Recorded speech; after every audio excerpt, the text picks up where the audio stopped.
I cannot believe what I've just seen. That was one of the most intense games that I've seen this season, and it's against the 9th place Wellington, who are just focusing on trying to get a final spot. When we're top of the league, they're well behind us, and they fought hard. And honestly, look, it could have gone either way, but I do believe that Melbourne City deserved the win. But it was a tough game, and all credit to Wellington. Righto, so onto the actual game. So honestly, it was a really good start to the game over the first 10 minutes. We didn't have any chances, really, but our possession game was really strong. But we did sort of concede possession a little bit too easily after that sort of 10-minute stance where we probably should have piled on a little bit more pressure. Wellington built into the game really well after about 15 minutes, and then they closely had the majority of the play. Now that really was just down to needlessly giving away the ball. COCAFO didn't really seem up to it today. That's probably why he was subbed off at halftime. He didn't really have much of the ball, and when he did have the ball, he was easily contained or robbed of possession by the Wellington defence. So it's probably just a little bit more game time that he needs, probably later on in the games, just to build that confidence against a tired defence rather than putting him in straight away, because he just didn't seem up to the challenge. Sabaki though, like, he did give away the ball a couple of times and a little bit of dodgy turns, but really for the rest of the game, he actually seemed pretty decent. Like, he does look like he's going to be an asset during those Asian Champions League games. And of course, he got on the score sheet as well with a beautiful play from Tilio, who is honestly an absolute baller. Like, he should have had probably 1 or 2 goals himself tonight, taking on the defence at one point, dribbling past about 3 or 4 defenders, but it was saved by Sale, and that actually injured Sale as well, so we'll see what comes from that. But honestly, he's an absolute baller. He should be starting more games now that Naboot is unfortunately injured, but honestly, it's a like-for-like swap, because Tilio can run at defence just like Naboot does. And it's only a matter of time until he's called up to the Olyroos squad or even the Socceroos squad, because he is just looking like a really great attacking player. A little bit like as Daniel Azani a couple of years ago, when he was just taking on defence. He was just running at them, and that's something that the A-League has been missing.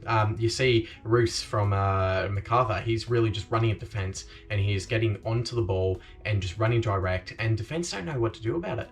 In the A-League, it's a very slow play in terms of actually build up and attack. We've seen Melbourne City have been fast this season, going direct, and we've scored how many goals? 50 something. We've got a 28 goal difference.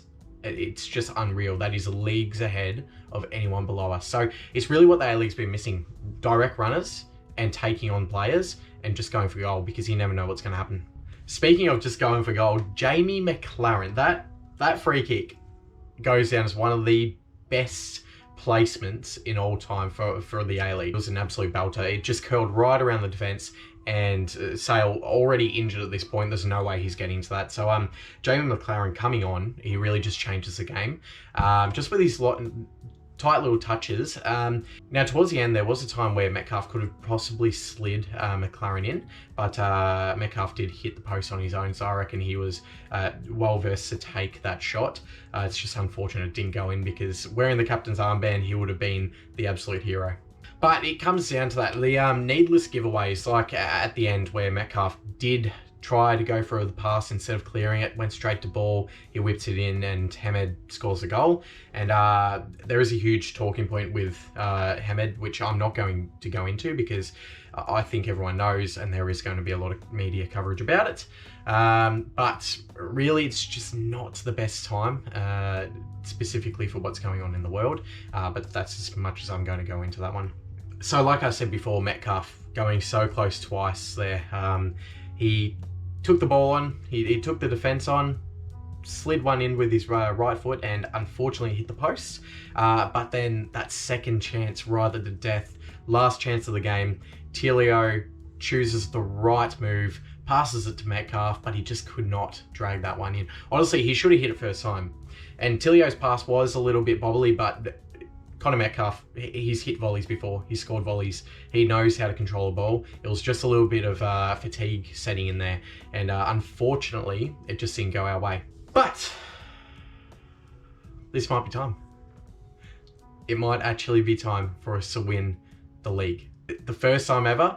It's 11 years into our existence, but we're playing the best football at the moment. So if it's not going to happen this year, then it will never happen.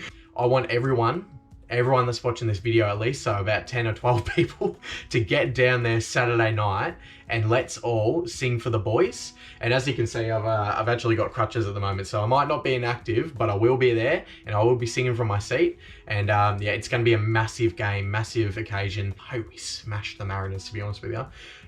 Then we will be winning the league title and getting that Premier's Plate, and that will secure Champions League football next season as well. So fingers crossed for Bali away, because I'll be going there for sure, if we can go overseas, that is. But yeah, so it's very exciting times for the club, and yeah, hopefully we will be winning the Premier's Plate next week, but we'll have to see. So all in all, it was a fantastic game. That was an absolute belter and a really great advertisement for the A-League. But hopefully next time we can get 3 points, because look, I say that like we should be expecting 3 points every week, which we should, the way that we're playing. But in the previous seasons, Melbourne City, Melbourne Heart, we would have lost a game like that. Wellington came at us 100%. They know their season is on the line. And that's also a great point for relegation, because like, honestly, imagine how Melbourne Victory would be playing right now if they were facing going down. So that's a whole nother topic. That's a whole nother story. But Wellington brought it to us and we were able to push back, try to get a couple of goals. Probably should have won the game. But in the end, it was a fantastic game for the A-League. And now we've got Adelaide playing against Brisbane at the moment and Perth playing later on. So it's honestly just a great night for Australian football, and hopefully we can see more bangers going on. So yeah, thank you for watching. Hopefully I'll be able to put out a couple of more videos like this, just chatting about the game. So if you would like to you know, leave a comment, then that would be great. Just let me know your thoughts of the game, as you probably already have on Twitter.